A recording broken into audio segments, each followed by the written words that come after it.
ભક્ત પૃથ્વીલોક પર એવું તે શું થયું છે કે તારે મારો અંતરથી આરાધ કરવું પડ્યું?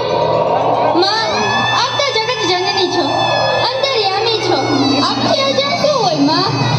માં, આપ પૃથ્વીલોક પર પધારો અને આપના ગુણગાન ગાતી બેભાન થઈ ગયેલી દીકરીઓને બચાવી લ્યો માં, બચાવી લ્યો. માં, મહિષાસુરે એની માયાવી શક્તિથી હાહાકાર વર્તાવ્યો છે માં. અને માં, ચર્ચના ચોકમાં આપના ગુણગાન ગાતી દીકરીઓને માયાવી મહિષાસુરે બેભાન કરી નાખી છે. માં, એને ઉગારી લ્યો માં, એને ઉગારી લ્યો.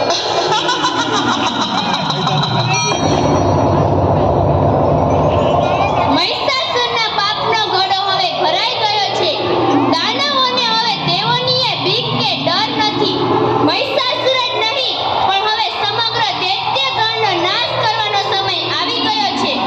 મારા ગુણગાન ગાતી દીકરીની અવદશા કરનારનો નાશ કરવા જ હું આપની સમક્ષ પ્રસન્ન થઈ છું. ચાલો ત્યારે પહેલા હું મારી દીકરીઓને બેઠી કરી દઉં.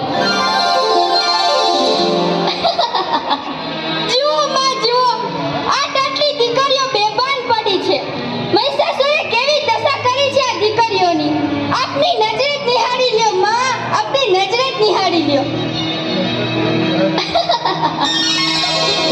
ઉઠો દીકરીઓ, ઉઠો. ઉઠ બેટા, ઉઠ. ઊભી થા. બેટા, તું પણ ઊભી થા.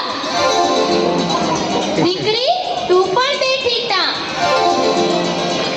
અને હા, મારા ભક્ત, તમે પણ દીકરીઓને બેઠી કરો.